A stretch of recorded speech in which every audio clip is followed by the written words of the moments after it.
literally just binged season 9 like last night because I was not aware that it was already available to me, and I loved it. I mean, I watched the whole series, but you guys are amazing, and I just want to know how you keep things fresh, keep things moving while still in the exact same locations for 9 seasons.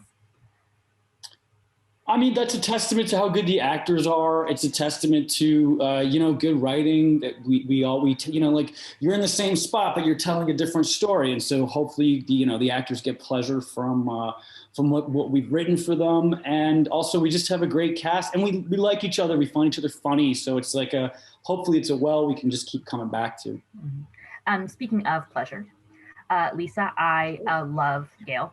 She's like just id. Right? She's just driven by what pleasures her. But at the same time, she has formed these lasting and important connections with the people in the town. So how do you kind of like play that dynamic that she's both very willful, but also loyal? Yeah, I think she's always driving at like what I like about her. She's like, this is what I want, so I'm going to ask for it, which is pretty cool. You know what I mean? She just kind of goes for it.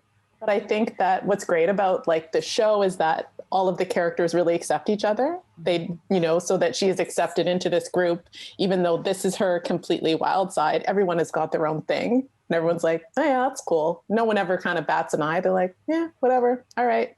So what are we doing now? Like she's going to do that, but we're still cool with her. Yeah. So I think that's fun. That's true. It is a very accepting town. I do love that about the show. Yeah. Now, on the other hand, Dan has this really special friendship with, well, really, it's like 4 people, right? Because there's Katie as well as Daryl and Wayne. So what do you think makes that relationship so special? Well, I mean, like for starters, they're all are farmers. They all come from the same background of working hard and working the land to support their families and to keep each other going. So they all have an understanding for a good hard day's work, and they're all pretty much the same. They're very forward-thinking, blue-collar people. They're very against the usual type for that kind of role, and especially if you combine it with Letterkenny, you see that they've been friends for a long time, and there's a history them sticking up for each other, and it's more like family than friendship. Definitely. The fact that Daryl and I are always in their kitchen, just about every day. People have asked, "Did Dan and Daryl live there?" And I don't think we do, but we are there a lot. And, might not live there, but you eat there. We eat most of our meals there. I love that. But speaking to playing against type, one of my favorite things about Letterkenny is just the really specific rhythm of the dialogue and how every like character or group that comes in, you kind of like know about them from how they speak. So how do you, I guess, like as a director, make sure that newcomers work into that same rhythm, are able to sort of adjust? Well, I mean, at this point, it's a lot easier because people know the show, so they kind of have a sense of what they're walking into. And beyond that, it's just everybody auditioned for the show. Everyone kind of went on tape for it, basically, or the vast majority of people that are on it. And they follow the writing. It's written in a certain way. Like I guess Jim Dickens is a great example. Like, the only thing we wanted when we wrote that part is somebody that could be funny doing that auctioneering stuff. So there was no specifics. He could be young, he could be old, he could be. And then we saw, we saw Jim Dickens, and by God, his auctioneering made us need him on the show. And the fact that he's 9'2" was like something we're like, okay, we'll deal with this as well. Yeah. Now, Lisa and K. Trevor, I guess over the course of 9 seasons, even though it's mostly one and done episodes, you still have arcs and sort of like character evolutions that you've gone through.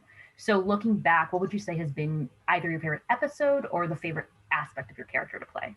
I think it's I think the funnest I have is just like being a character that is like so like she just gets to blow up. I think that's a lot of fun. She just says exactly what she wants to people. I think that's the thing that I'm down with. I think it's great. And they write such fun, silly things for her to say and do that it's like, okay, I'll do this. All right. Oh, wow. Okay. So I think that's what I like the most.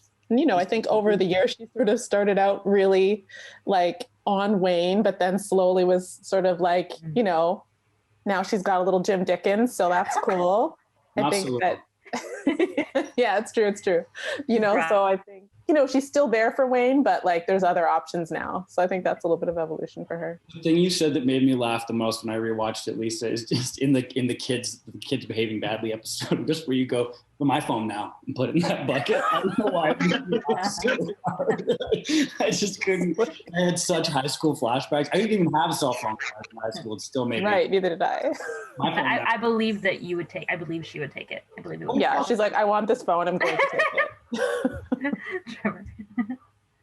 For me, with Dan, he's, I mean, in season 1, Dan, all that we really knew about him is that he used to do a lot of cocaine and had a crush on Katie and had a somewhat checkered past. And he's morphed into this, you know, feminist ally, sensitive man prototype that I've really enjoyed playing. And, you know, he's like one of the few examples on TV of a guy who is very forward thinking, but also, you know, he's soft and squishy, but also tough as nails when he needs to be.